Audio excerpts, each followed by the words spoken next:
नमस्कार मित्रमैत्रिणींनो, मी आज पुन्हा एकदा आपल्या बालभारती मराठीमधली एक सुंदरशी गोष्ट घेऊन आले आहे. तुम्हाला आठवते का शिबीराजाची ती गोष्ट? या गोष्टीचं नाव होतं न्यायी शिबीराजा. फार पूर्वी शिबी नावाचा एक राजा होता. तो फार दयाळू आणि न्यायी होता, म्हणूनच तर त्याचे नाव न्यायी शिबीराजा असे पडले होते. पण आपल्याला तर माहितीच आहे की स्वर्गातल्या देवतांना मनुष्याची परीक्षा घ्यायची फार हौस.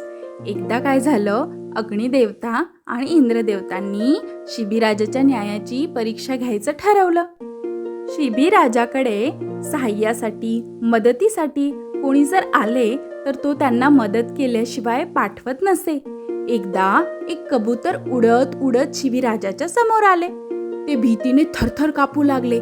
शिबीने प्रेमाने त्याला जवळ घेतले. तेवढ्यात एक क्रूर ससाना उडत उडत तेथे आला. तो शिबीला म्हणाला, महाराज, माझे कबूतर मला द्या. शिबी म्हणाला, हे कबूतर माझ्या आश्रयाला आले आहे. ते मी तुला दिले तर तू त्याला खाऊन टाकशील, त्यामुळे मला पाप लागेल. ससाणा म्हणाला, मला फार भूक लागली आहे. हे कबूतर माझे अन्न आहे.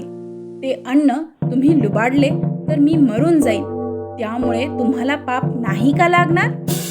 राजा म्हणाला, तू दुसरे कोणतेही अन्न माग, मी देईन. ससाणा म्हणाला, ठीक आहे, त्या कबुतराच्या वजना इतके मांस तुमच्या शरीरातून कापून द्या. आणि काय आश्चर्य, राजाने ते मान्य केले. तराजूच्या एका पारड्यात कबूतर ठेवले आणि स्वतःच्या शरीरातील थोडे मांस कापून दुसऱ्या पारड्यात ठेवले. पण काय आश्चर्य, कितीही मांस कापून टाकले तरी कबुतराचे पारडे जडच होते. शेवटी राजा स्वतःच पारड्यात बसू लागला.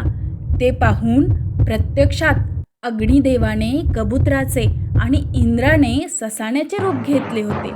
दोघांनी आपली खोटी रूपे टाकून दिली आणि आपल्या खऱ्या रूपात ते राजासमोर उभे राहिले. दोघांनी राजाला आशीर्वाद दिला. ते म्हणाले, राजा, आम्ही तुझी परीक्षा घेण्यासाठी आलो होतो. तू खरोखरच दयाळू आणि न्यायी आहेस. असा हा आपला न्यायी शिबीराजा. गोष्ट आवडली असेल तर अशाच नवनवीन गोष्टीसाठी माझ्या चॅनलला लाईक, शेअर आणि सबस्क्राईब करा. धन्यवाद.